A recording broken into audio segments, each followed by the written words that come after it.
Welcome everyone to Coffee with a Codex. My name is Dot Porter and I am a curator in the Schoenberg Institute for Manuscript Studies in the Kislak Center for Special Collections, Rare Books and Manuscripts at the University of Pennsylvania Libraries. The Schoenberg Institute, or SIMS as we call it, is a research and development institute focused on manuscript studies. We do a lot of digital work, a lot of different projects. I mentioned the Basira project. I'm going to ask Sophia to say something about that when she presents. So if you don't know what that is, you'll find out. But we also, because we are embedded in the special collections department, we have a really fantastic collection, actually multiple collections of manuscripts. And so once a week, I hop on Zoom and I bring out a manuscript and show it to you. And sometimes they're manuscripts that I know a lot about and I'm very familiar with. And sometimes, like today, it's a manuscript that's pretty new to me. So these are particularly fun because we get to sort of discover together. LJS 387 is an Arabic dictionary or a dictionary of Arabic language. I've also seen this text referred to as a lexicon, but in any case, it's listing out words and defining them, and that's what this book is. It was compiled by Muhammad ibn Yaqub Firuzabadi, and he lived between 1329 and 1414 or 1450. So right sort of over the cusp of in the West, the 14th and the 15th centuries. The book itself was compiled between 1368 and 1392. So he would have been in his 40s and into his 50s when he compiled this book.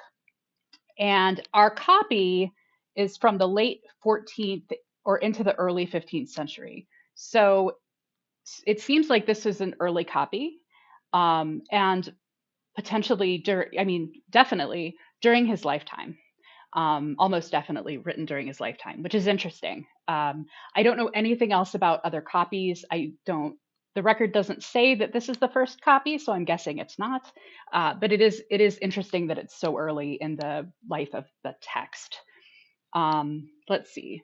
The binding is there's no indication of the date of the binding in the record. So whether the binding is original or if it was rebound, I do not know, and I don't know enough about these styles of bindings to be able to say anything about it myself. It is a nice binding. It has a gilded stamping on the front. So we have this medallion here, and then pendants, and then the corner. And then when we open it up, you'll see that same pattern repeated on the inside with more decoration. So this originally would have had inlay here, which would have been probably quite colorful, although it is no longer. It's seen some hard times. The flap is something that we see very, very often in bindings from the Middle East, Arabic and Persian in particular. And it's nice. It sort of creates a little box, a self-contained box for it. So we open that up. And if we just go to the back, we'll see that same pattern there. So very nice binding, but I don't know when the binding itself was done. Let's see. Flaps are great, but they do tend to flap, so you got to hold them down. So I'm going to put that there. All right. So here we go. LJS 387. It is a very pretty book. It's got a lot of decoration. So here is my lighting. The next thing I need to work on in this room is the lighting, because this, I think on the camera, it looks very brown and kind of mucky.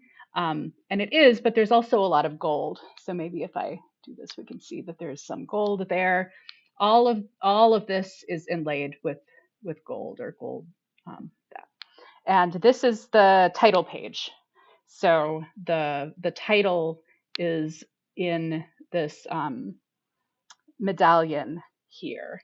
And then there's a lot more gold, and we'll see it a little bit better, I think, when we get in. So chapter headings are all in gold. And because I don't know Arabic, I can't tell you too much about the structure or what the chapters are. But we can look and see and get some idea of how things are organized. If you were here last week, we looked at a Latin dictionary. And so if you're watching this on YouTube, you can go look for that and compare them because they're very different in sort of how they're organized. According to the record, the words here. So let's start here. So here's a chapter heading. So we're going to start listing some words. And I'll zoom in and hope maybe the color is a little bit better. So you can see that there's some red, and there's also some gold here. So these are letters that are actually outlined in gold. And I think what we're having is the words themselves in red and also other things in red. And then the text between is brief definitions. Oh, great. Kalinda is here to save me because I think she knows what she's talking about. So the chapters are the letters of the alphabet. So Bab Alif means chapter of the letter Alif. Thank you so much. And anytime you want to chime in, I will pass your knowledge along. The lamata are in red. Yes, so I was right about that. This is how it's organized. And unlike the Latin dictionary that we looked at last week, all of the letters, all of the words were aligned on the left, and it was organized by alphabetical order. So we started with A, and then we went on to B, and every new word got its own line. So you had all of these like red and blue A's down the page. Very different organization here.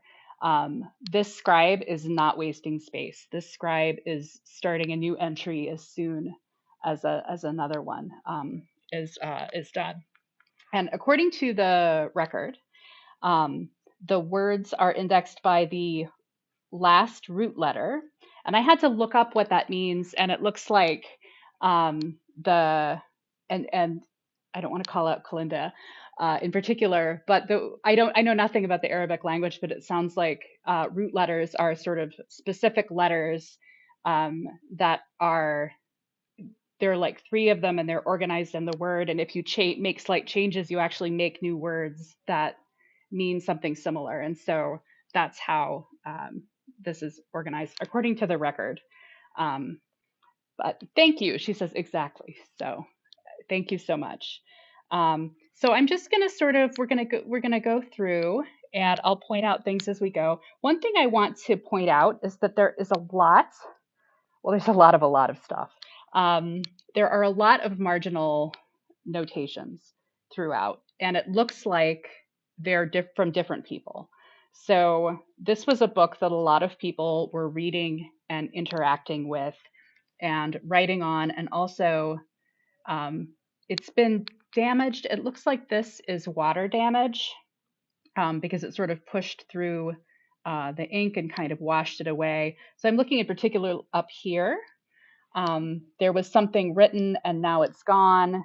Is that because of damage, or is it because somebody erased it on purpose?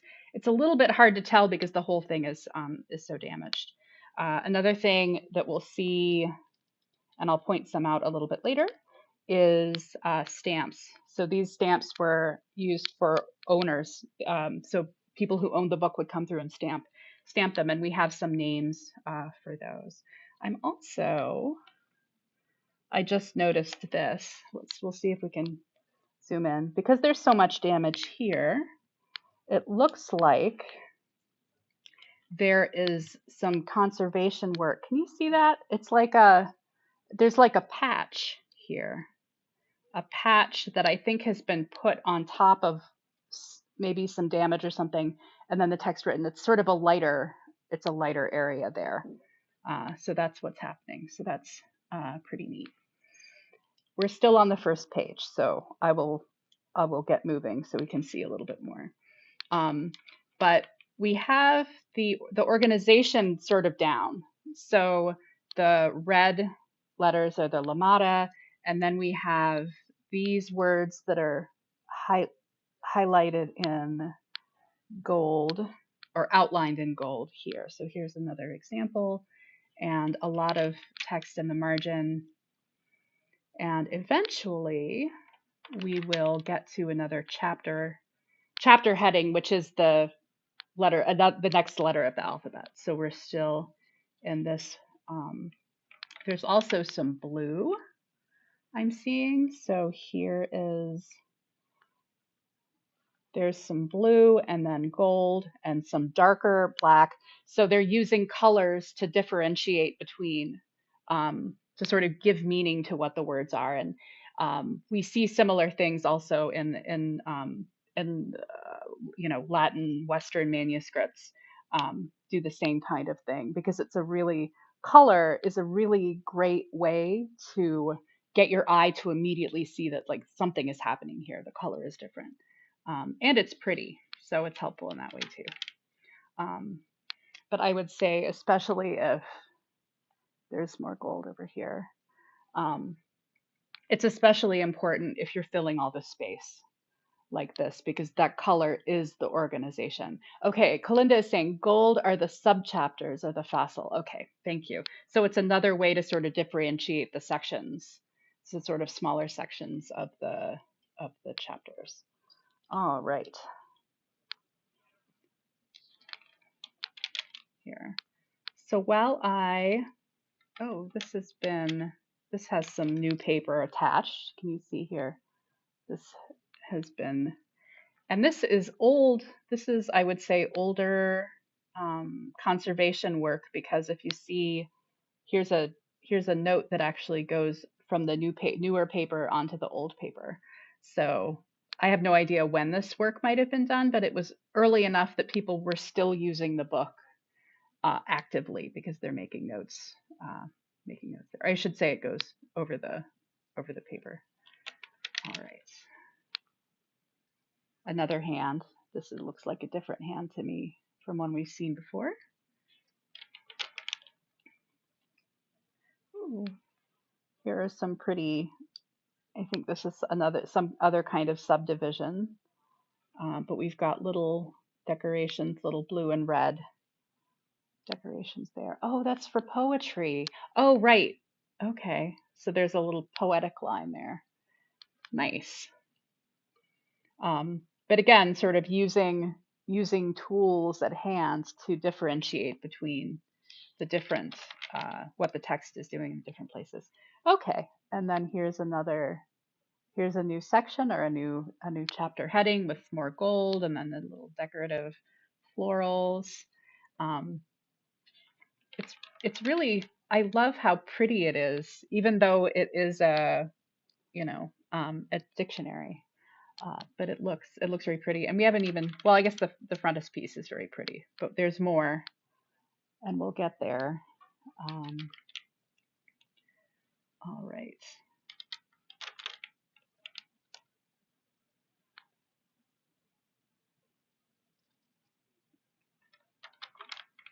Oh, this is fun. One of the things I love about looking at Arabic manuscripts, is that um, the text in the margin, like marginal notes, tend to be written on a slant. And so you see it in particular with manuscripts, when you have all of the margins filled with notes. You get sort of, it's slanted up here, and then when you get to the bottom, it slants the other way. And it looks like that's what's happening here. So you have one set of notes being sort of written, I think, this way, and then another one is sort of written in that direction. The same on the other side too.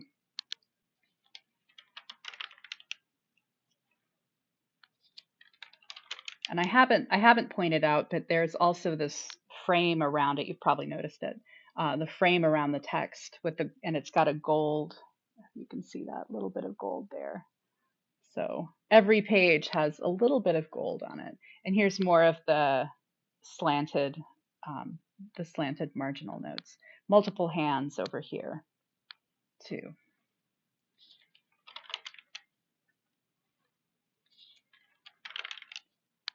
So I haven't really talked about the provenance yet, but I can mention that. And you know what? My timing is perfect, because the reason I put this slip here is because there is an owner's note and stamp up here at the top. And I didn't write this in my notes, so I have to look at my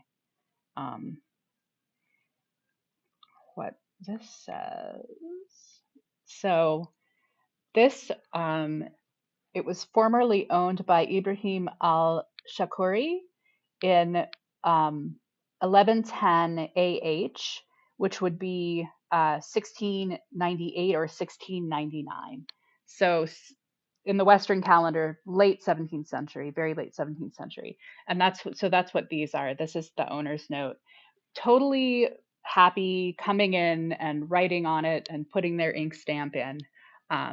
So which by the way, people in the West did this. The British Library has a big stamp that they were putting in their oldest medieval manuscripts forever. So it was sort of a general thing that everybody did. So there's that. And then it was purchased by, let's see, I'll see that, purchased by Abd al-Rahman ibn al-Qura at the end of the month of Shawwal, 1155 AH, which was 1742. And there's a note here. So one of these, there we go. So there's a lot more stamps and notes here on the back of owners. And it was gifted in 1841. And I think that's what this is. So this was given by Muhammad Sabir to Muhammad ibn al-Shaykh Sabah al-Shafi and his descendants in 1257 AH or 1841. And so this was the gift note and then the stamp there. And then it was sold by Sam Fogg, who was a bookseller in London, to Lawrence Schoenberg in 2000. So and then it was put on deposit by Lawrence Schoenberg here in 2011, and then it was gifted to us in 2016. So we've had it in our building since 2011, and it's been ours since 2016. So that's how we got it. And those are some of the people who owned it, who we know owned it before we got it here. Lawrence Schoenberg was the collector of the Schoenberg collection, and this is LJS 387, and so LJS is Larry J. Schoenberg. So you always know his manuscripts because they have the LJS shelf marks there. So we're a little bit further in. And this is the point where we just sort of page through and look, because I've worked through my notes. I've kind of said everything that I can say, but we can keep looking. And the link, let me put the link in again in case some of you came in after I shared that. If you go to the record online, there are links to, I think, 2 different digital versions, and you can see the high resolution images here. So we have a question: are the stamp coats or arms? There is such a thing, or is there such a thing in Arab tradition? I don't know exactly. I think they were names, but I don't know. They look like. Let's see if we can take a look at one. Let's go back to the back and see if they are words, if they look like letters.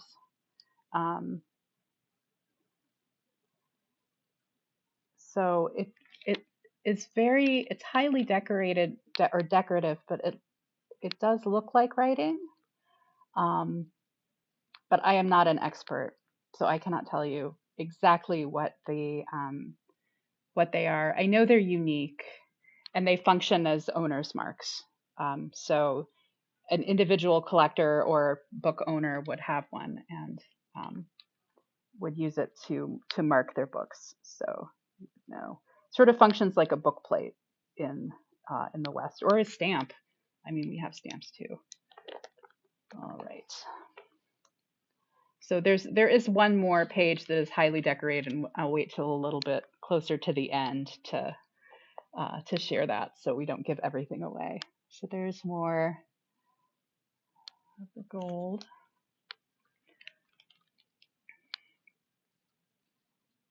Oh, I think here's more. Looks like there's more poetry here because we've got. Do you see? Oh, let's see. We've got again these little dots that are separating the lines into sections, as we did before. Although these are just dots. They don't. I didn't say this before, but the other ones kind of reminded me of avocados. I think about avocados a lot.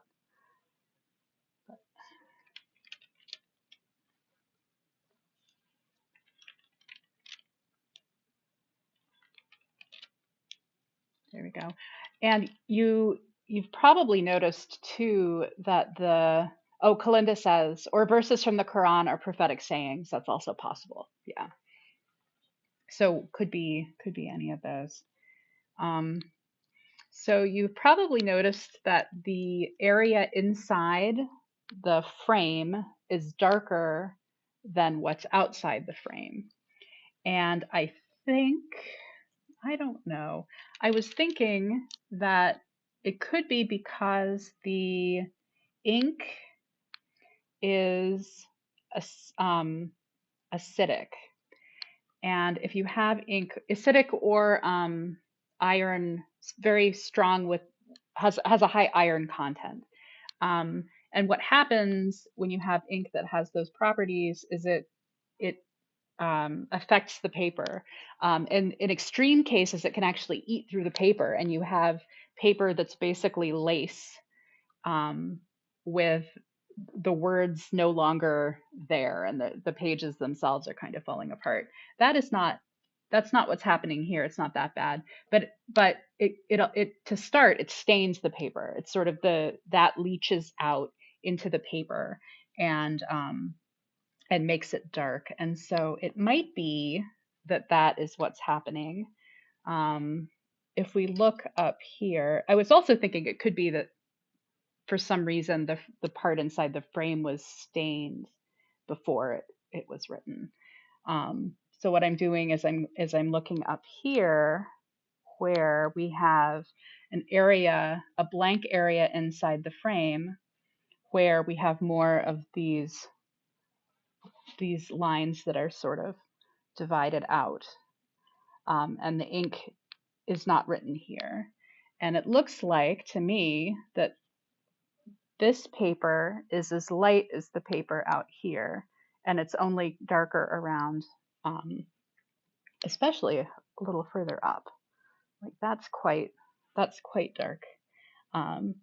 And so I am going to posit that the ink is affecting the paper and making it darken a little bit. So that's why we're seeing that. Which is a thing, and that is a thing that you see in all manuscripts. You can see that because the ingredients that they're using to prepare the parchment or paper or make the paper or make the ink, all of these things have the potential to react with each other.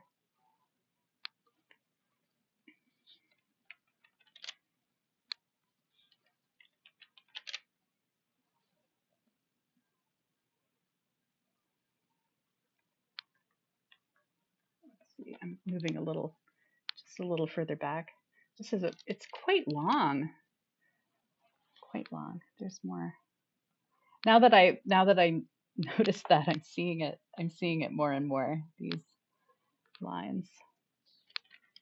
Let's see.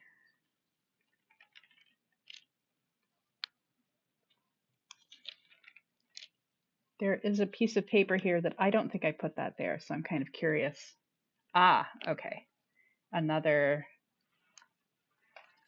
one. And let's zoom in and take a closer look, because this one, you can really see there's sort of pink there and flowers. It's very pretty. Um, the the script that the main script that's used in this is Naskh script, which is a the really common Arabic script, and the chapter heading is, I believe, Thuluth, which is a sort of a decorative script. So you can see how that it's clearly like they're both clearly Arabic, but this is just a little more um, decorative up there. It's very pretty. And then there's another one of those little poetic lines just about too. All right, we're getting to our last minutes, so we'll look at the last illuminated page, which you've all seen, I think, because it was the image that I used for my marketing. But still, it looks neater in when you see it, I think, in person than on the screen. I guess you are seeing it on the screen, but you know what I mean.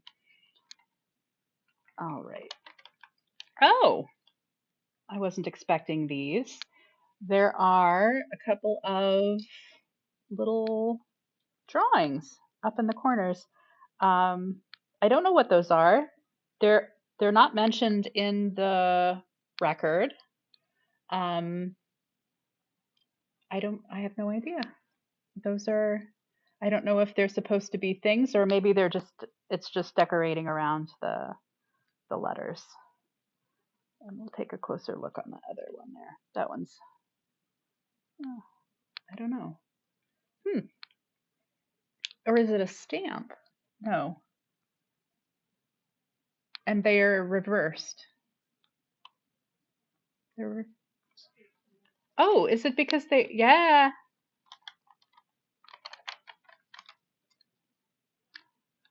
Somebody wrote something with wet ink and then they closed it and it imprinted on the others. I think this is the imprint. Wow. Okay, that's cool. I've never seen, I mean, I've seen things imprinted across like that, but that's very very cool. Okay. Here we go. Oh, this is a very pretty opening. Look at that. We have a chapter heading, and then we have more of these lines with the little colorful dots, and then more of them up here. Oh, you can't see that. Yeah, very pretty. And then let's see, just a couple more pages. Here we go. It even has a protective tissue cover. So this is the very last part, and I think this is the nicest illumination in the book. And it's colorful, and there's gold and flowers, and